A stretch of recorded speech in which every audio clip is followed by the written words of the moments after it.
Hey everybody, we're actually throwing out a point 0.5 episode for this one. So this will be episode 46.5. If you want to make sure to go back and listen to or watch episode 46 on iTunes or on YouTube, that was How to Eat Like an Athlete. That was a roundtable discussion where we basically made AJ give us all the information we needed on how to help gauge the competitive athlete and what they need to eat. But we realized after the episode had ended that we might have missed a couple things, and so AJ does a great job addressing it in this short episode. When we say short, it's only about 7.5, 8 minutes long, so easy listen to, not our traditional 45 minutes to an hour. But this will make up for all the things that you might be missing on the weekends or on off days, or potentially what to do if you're injured. So we highly recommend you check it out, and make sure you go back and check out episode 46 as well.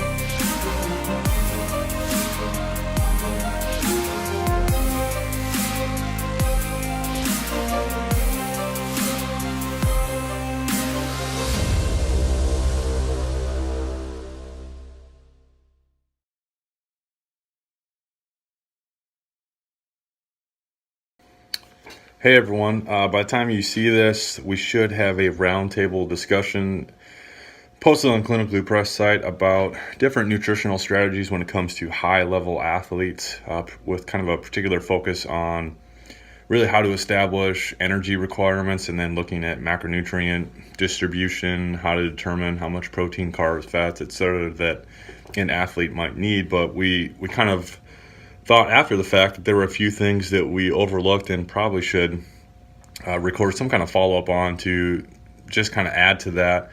And those particular topics were, one, what to do on off days. So do you still need to eat the same amount of overall calories, the same, again, macronutrients and things like that if you're not actively training on any particular day? And I would say for the most part, yes, you should probably stay pretty close to your daily overall caloric requirements and then even macronutrient requirements.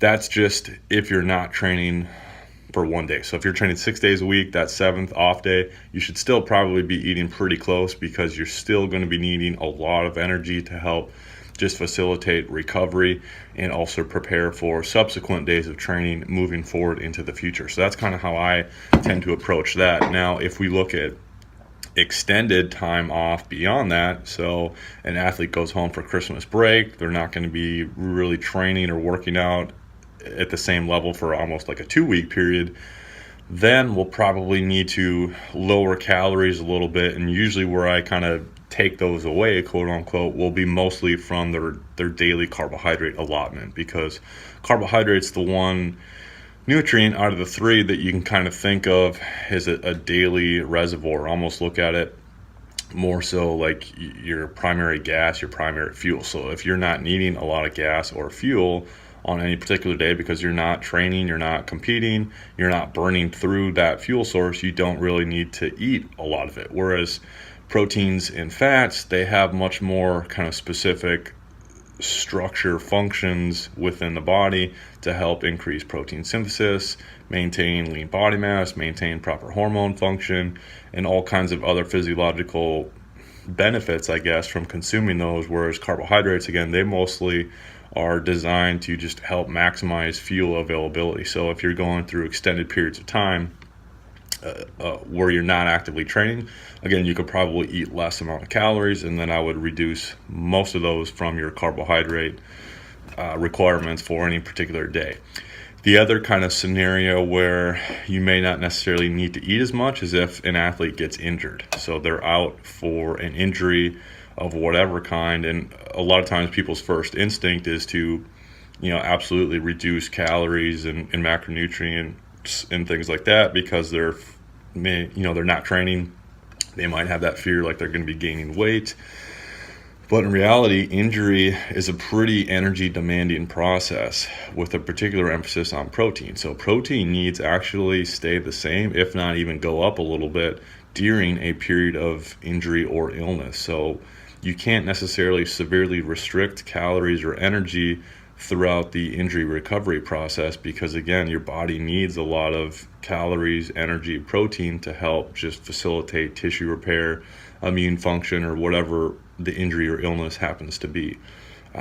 Again, if that's an extended period of time off because of injury, we're talking weeks, months, overall you will probably reduce total energy intake. I'd say maybe 20%, somewhere around that range.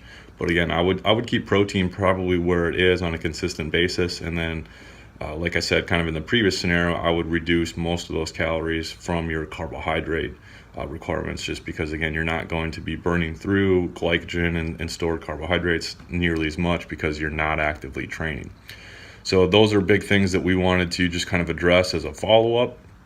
Is again just kind of what to do when you're not actively training. And there's a lot of other advanced nutritional strategies out there in this realm of kind of nutritional periodization, if we call it that. So there's a lot of ways that athletes try to maximize the metabolic related adaptations of training, with kind of a particular focus on increasing fuel efficiency or their ability to use maybe more fats as a fuel during long distance endurance types of events. So sometimes athletes will do like a train low, compete high type of strategy, where they're training in a glycogen depleted state or almost in a fasted state where they have very low carbohydrates available for training, but that's intentional. Their purpose for doing that is to try to maximize specific metabolic adaptations that would help them burn more fat as a fuel source.